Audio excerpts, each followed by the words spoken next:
ನಮ್ಮ ಚಲನಚಿತ್ರ ಅಂತಾರಾಷ್ಟ್ರೀಯ ಚಲನಚಿತ್ರ ಉದ್ಘಾಟನೆ ದಿನ ಏನು ನಾನು ಎರಡು ಅನೌನ್ಸ್ ಮಾಡಿದೆ ಅದಷ್ಟನ್ನು ಈ ಬಜೆಟಲ್ಲಿ ಸಿದ್ದರಾಮಯ್ಯ ಸಾಹೇಬರು ಮಂಡಿಸಿದ್ದಾರೆ.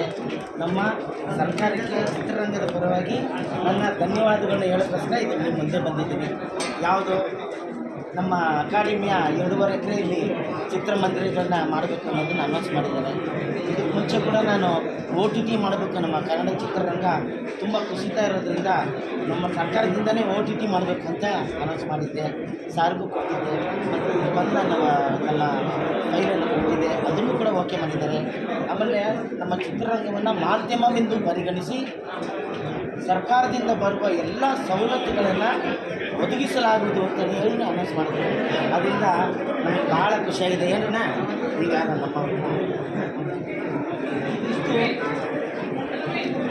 ಅದರಿಂದಾಗಿ ಇವತ್ತಿನ ಬಜೆಟಲ್ಲಿ ಚಿತ್ರರಂಗವನ್ನು ಹಿಂದೆ ಜೊತೆಗೆ ಚಿತ್ರಮಂದಿರಗಳಲ್ಲಿ ಎಲ್ಲ ಚಿತ್ರಮಂದಿರಗಳಲ್ಲೂ 200 ರೂಪಾಯಿ ಮಾಡಬೇಕು, ಸರ್ಕಾರದ ವತಿಯಿಂದನೇ ಟಿಕೆಟ್ 200 ರೂಪಾಯಿ ಮಾಡಬೇಕು ಮಾಡಿದ್ದಾರೆ.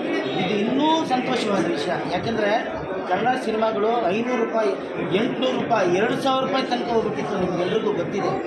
ಅಂಥ ಒಂದು ಸಂದರ್ಭದಲ್ಲಿ ನಮ್ಮ ಸರ್ಕಾರ ಇವತ್ತು 200 ರೂಪಾಯಿ ಮಾಡಬೇಕು ಎಲ್ಲ ಚಿತ್ರಮಂದಿರಗಳು, ಅಂದರೆ ಮಲ್ಟಿಪ್ಲೆಕ್ಸು ಸೇರಿ ಈ ಥರ ಆಗಬೇಕು ಅನ್ನೋದನ್ನು ಮಂಡಿಸಿದ್ದಾರೆ. ಹೀಗಾಗಿ ತುಂಬ ಸಂತೋಷ ಆಗಿದೆ. ನಮಸ್ಕಾರ, ಧನ್ಯವಾದ.